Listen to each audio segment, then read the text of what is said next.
dragi naši, dođe i vrijeme kada ćete čuti i našu gošću. Kao što znate, već sam rekao, Veo radio voli da s vremena na vreme promoviše i nove vrednosti u našoj zajednici. Gospođa Nevena Tatić-Karajović je upravo ta osoba. Ona je došla nedavno, hajde kažemo, nije nedavno, došla je 2007. godine u Australiju i znači iz Srbije, iz Kruševca.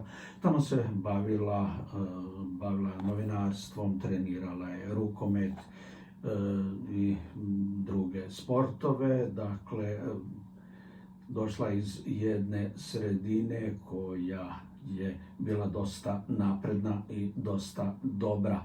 I eto, obrala se u Australiju, mi smo je zapazili ovdje gospođa Nevena je učiteljica, ona je predavala srpski jezik u našim crkveno-školskim opštinama u Kabramati i u Blacktownu.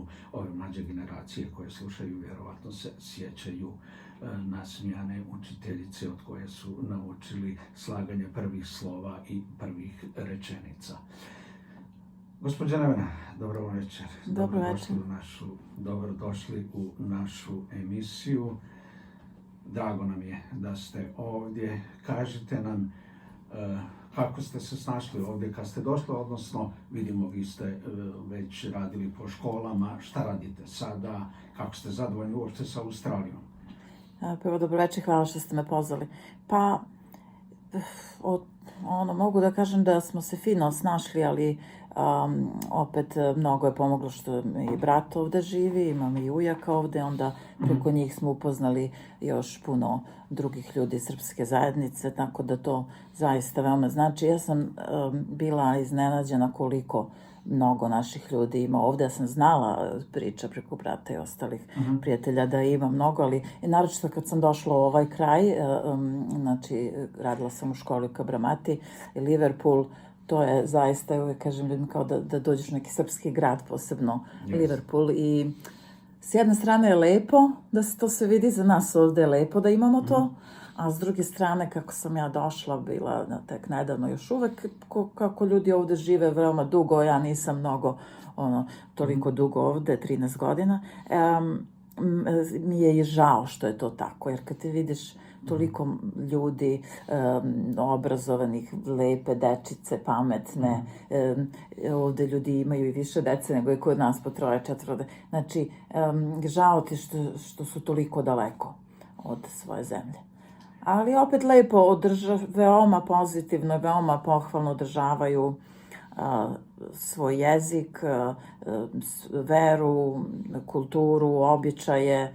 I to je na sportske susrete. Na sportske, sve gde možemo da budemo onako od pomoći, da bodrimo i da zadržimo svoje. Ja sam vas zapazio sad nedavno na ovom teniskom turniru koji je igran ovdje u Sidneju. Vi ste onako sa svojom porodicom navijali mislim da ste sve utakmice gledali ovdje i baš ste onako dali sve od sebe. Vidjelo se to i po tome što ste znali da napišete na društvenim mrežama, a lično sam i doživio tu atmosferu. Zaista je lijepo, jel da, kad se nađe toliko naših ljudi. Kažu po nekim procenama da je bilo preko 6.000 ljudi one večeri kad je bilo onaj finalni ježim se sad. Stvarno. To je bilo nešto zaista za pamćenje i valjda ja sam razmišljala posle zašto je to tako i kako. Valjda prvo ima nas sa svih strana ovde. Znači, bukvalno svih strana. Znači, i Srba iz Crne Gore, iz centralne. Svih srpskih zemalja.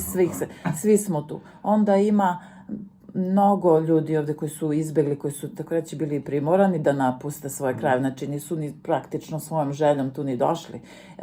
Nekako smo voleli da pomognemo koliko god možemo i veoma je bilo važno što se igralo za Srbiju, mada i inače pojedinačno sigurno sam da bi bilo isto, ali opet neki još jače nas to vezivalo.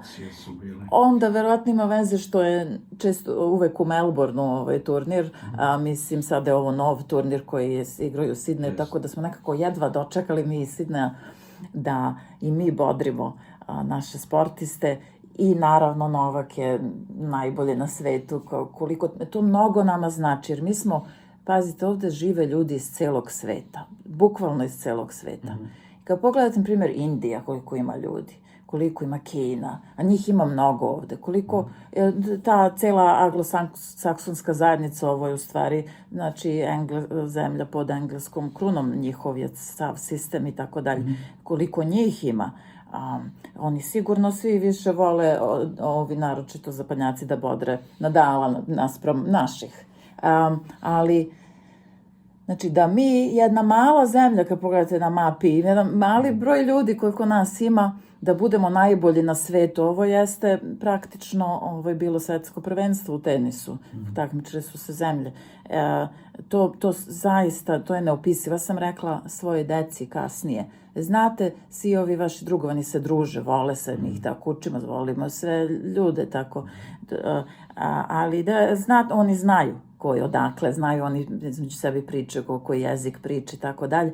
A znate vi, znači, vaša je zemlja najbolja, mi smo najbolji, oni su toliko srećni. A to kako deci znači i nama. Apsolutno. Da. Pored toga što smo vas, dakle, doživjeli kao navijača i patriotu, isto tako su zapažene i pjesme koje vi pišete, i duhovne i patriotske. Sada ćemo da pustimo jedan muzički broj, a vi ćete posle toga da nam kažete jednu od vaših pjesama koje ste vi odabrali. Da, hvala.